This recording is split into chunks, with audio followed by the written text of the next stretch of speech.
Watch the video.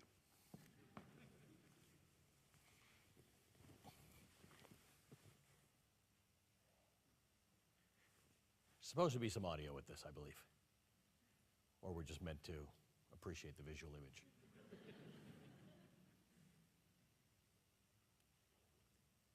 All right, well, I believe there's a video, but I'm going to just say that out loud in case there's a video. If there's a video and anyone wants to roll it, go ahead. Yeah, no? All right.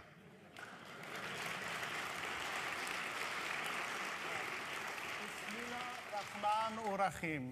Welcome. Now we're officially kicked off. No video, but a little bit of quote from the Quran, if that's okay. Before we get going, please. Can I just say that this is a very special group. I spent half the day here.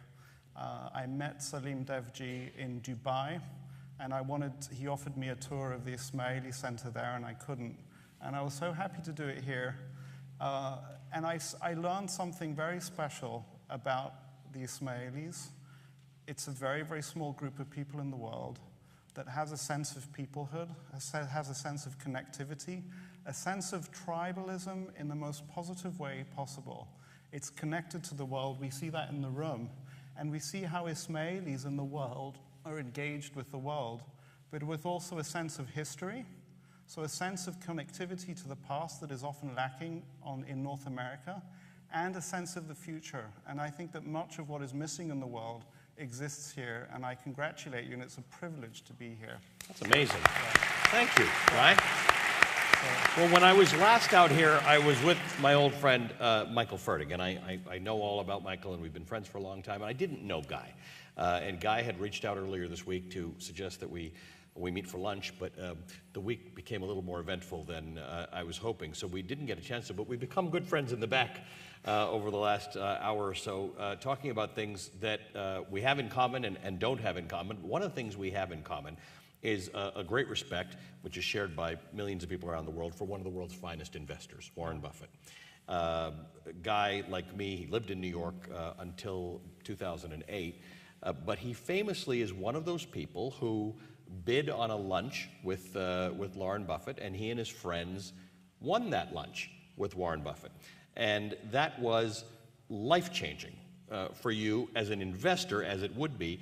But it has Warren Buffett and his way of doing things has had an influence on you as a person and as an investor, and in the way you look at how people like you who make money can also change the world in a meaningful way. Yeah, and I just want you to know, and I wrote a book about it, and part of why, and so one of the primary chapters in the book is about this launch, but part of why I wrote the book is that I wanted people to know that where I started from is not a place where I even knew how to win a lunch with Warren Buffett, how to get to meet my hero, and I was stuck in a really awful place.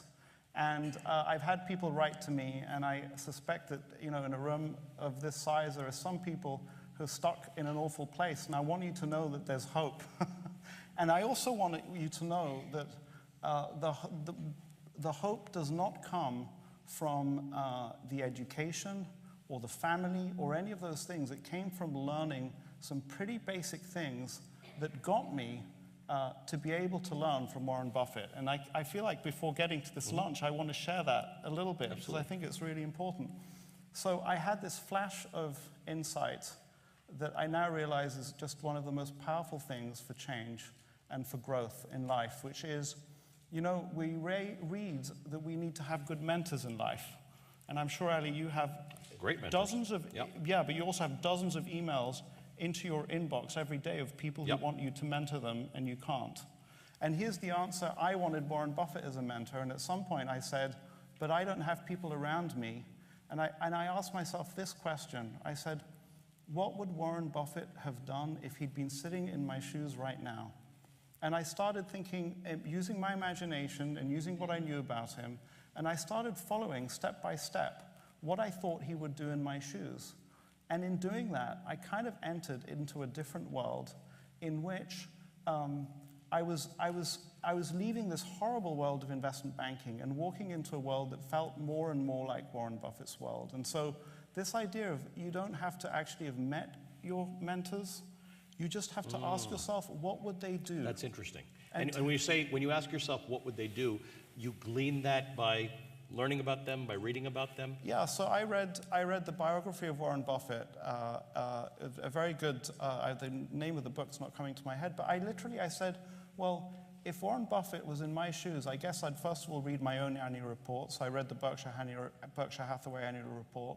And then I ordered up the annual reports of the companies that he'd invested in to see what he'd seen in those companies, because obviously you'd want to follow the companies. And simply reading those things, in contrast to the garbage that I was reading, already elevated me enormously. And so my education started, forget all of the formal education that I had. My education started when I found somebody that I admired, and I was 28 years old. I should have done this when I was 12. Which he did. Warren Buffett started, did. Everything he did that led up to him being a great investor was basic research into why people like Coke versus Pepsi, why they like this versus that. And he always thought, he consumes newspapers and he consumes information, and he thought, it's the same information everyone else has. Today it's a little different. Warren Buffett probably has access to better analysis and better information, but generally speaking, he thought his advantages in life was learning more. Yes, and he did start at a much younger age, but there's hope. If you're 28, then you can start at the age that I kind of started at it, and it's fine. And so just another little piece of that before we get to the Buffett lunch is I started figuring out, so there was this Cialdini book that I recommend everybody to read, The Psychology of Influence, and this idea of reciprocation, which I kind of translated to me in the art of writing thank you notes. And it started converting me from a guy who was trying to take from the world to a guy who was at least starting to think about giving. And here's something else that I want to share with you that it's funny, I didn't know I was going to say this when I got on stage, but I want you to know it. I started giving out of total selfishness. I was doing it because I wanted to manipulate the world and get ahead. And I was writing these thank you notes to anybody I could think of to write thank you notes. But I started off doing it because I wanted to get ahead, and I thought that this was a way to get friends and influence people from that famous book. But then one note landed on the desk of this Indian guy who you see with me, with Warren Buffett, and a friendship developed with him. And this guy started teaching me stuff. So out of literally thousands of thank you notes that I'd written, one note landing on one guy's desk at the right time changed my life in an extraordinary way. And now your view of giving and of adding value to the world, not financially, is different. So I guess my concern is, even if it didn't start off as altruistic, the act itself made it feel right to you.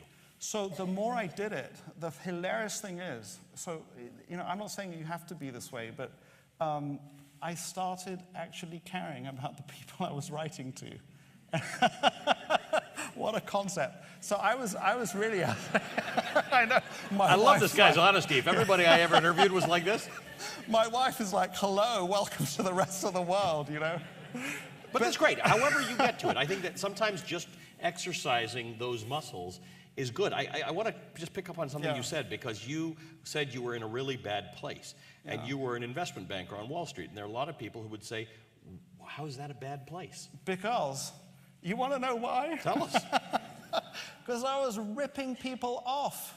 I was being paid to rip people off. I was being paid to tell lies. It was awful. It was disgusting, and I couldn't believe that I was doing it. But I had this tension, and I'm convinced that there are at least some people in the room who feel this way. I had this tension between wanting to demonstrate to my peer group that I was a success. Right. I didn't want to be a failure. I didn't want to go back to my friends and say, you know what, I totally failed in my first job, and then start blaming it on them, because on the people I was working with, because they would not have seen that.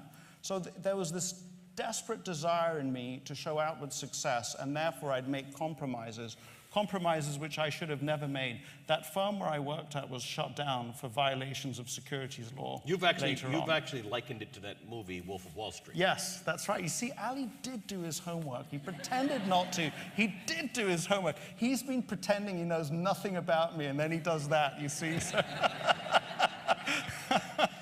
But that was a wild world, and we think of that as being in the past, but we have to remember that sometimes the things that people aspire to, because they're lucrative and they're great jobs, can be soulless. And whatever industry you're in, mine or yours, it would be satisfying if at an earlier point in people's lives they figured out the way to add value to the world while getting wealthy. And so, you know, if I could have done it again, it's just simply, I don't know who it would have been, but work for somebody that you really like and admire, that you really like their values, that it doesn't almost matter what industry it is or what you're actually doing with them, but you actually get, you're into the environment, and you're into the environment for good reasons. But now I want to get to the lunch with Let's get to the lunch. Right, you have had lunch with somebody who millions of people would love to have lunch with. And tell me about the lunch, but just start by telling me, what's the most surprising thing to you that you didn't know about Warren Buffett that you learned at lunch? So, and this is what if I deliver this message to you, then I'll feel comfortable that I did my job, if you like. I cannot tell you the sort of like, I felt like I wanted, so this guy arrives. So I'm meeting what is at that point the first or the second most wealthy guy in the world, who's agreed for a significant sum of money to be given to a charity to have lunch with us.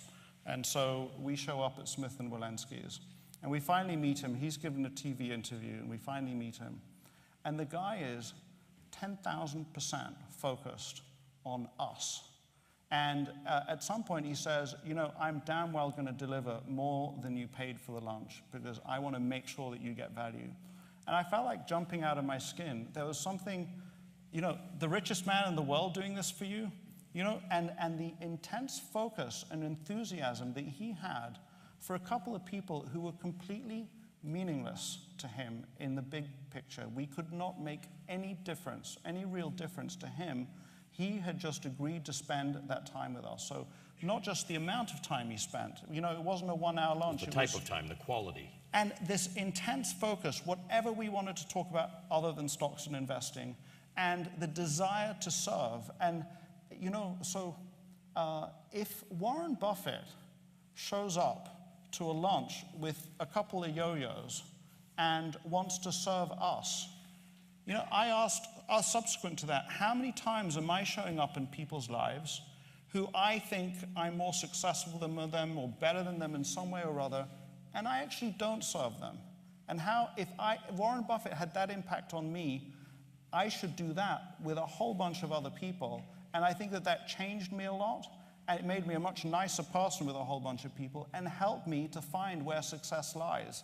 And it lies in delivering value to people in ordinary circumstances. We're not talking politics here, but we were talking a little politics in the back room. But I think you said something that maybe it's where Michael Fertig ended his talk, but you said something separately along the same lines about active listening. We weren't really necessarily talking about politics, but you were talking about a listening tour. You were talking about, it seems like that may have been one of your takeaways there, that being intensely focused on people means really listening. Absolutely. Well, you know, so yeah, I got good news for everybody who's afraid that our jobs are going to be taken away by computers. I feel very confident that the capacity to empathize with the experience of somebody else is never going to go away from humans. We're always going to be able to do that. And it's something that's profoundly lacking in the world, is profoundly lacking in every political system that's broken. But it takes work. I mean, I hope it would be innate. But it takes work. I think our political systems around the world and the discourse that we have suggests that we're lacking, that we need to prioritize empathy. You know, there's no question about it. There's no doubt. There's something that, in 1,000 different circumstances, I'm bouncing away from business. But so in case you guys are interested, and my wife would be totally fine with this, we've done more marital counseling than anybody I know. But the extraordinary moment... Which is about empathy. It is. But actually, it's funny because there's a parallel to American politics right now. So there's the extraordinary moment in the life of me and my wife. My poor wife is not even here, but it's fine. And Famous last words. and so she says to me, It's fine. You guys will put this together. So I'm saying to her through gritted teeth, like we haven't been married for very long, I say, so you're upset with me because I came in and walked past you and switched the TV on. She's like, yeah, that's exactly right. And that moment where she goes from anger to tears and she says, yeah, you've hit my pain point. You understand why I'm so upset with you. And wouldn't that be the moment to say, okay, that's the influence that I've had, and that's the outcome that I didn't want? Right? sorry, That's I'm the not empathy. catching. I'm not. I mean, that's what That's triggered you. empathizing. Yeah, that's I empathy. was even like, fake it till you make it with the thank you notes. I was doing what the marital counselor had told me to do. I have to repeat back to her the idiotic words I felt she was telling me. Exactly. But even if you repeat that back, it works. She felt like I'd at least gone part of the way, and you're absolutely right, that's not happening. It starts to feel real, right? If you do it enough and you get the right reaction, it starts to feel like maybe that's the right way to do it. So now we've been married 15 years, and we're starting to get there. And yeah, so the first 14 and a half years is just like, after the first 14 and a half years, it's plain sailing after that, okay? I got a minute left to you. Yeah. You said this lunch changed you, but it was more than that, obviously. Yeah. You've read and you've studied, and you've decided that values really do have to be a big part of how we think about business. So as Absolutely. we're looking to make more, there's more money to be had. Every year there's more money in the world. We can be richer, Yeah. we can be more successful. What's the takeaway? What do we have to do to make sure that we're doing better while we do better? So thank you. So here's what I would say. If the tip of the iceberg is wealth that we see, there's something underneath it which is way bigger, which is supporting that. You could call that your social wealth, your social goodwill, what you've invested in your family, your community, your relationships, your friends. Warren Buffett tells the managers of his businesses, expand the moat, don't worry about annual profits. If you just keep expanding the moat. What is our personal moat?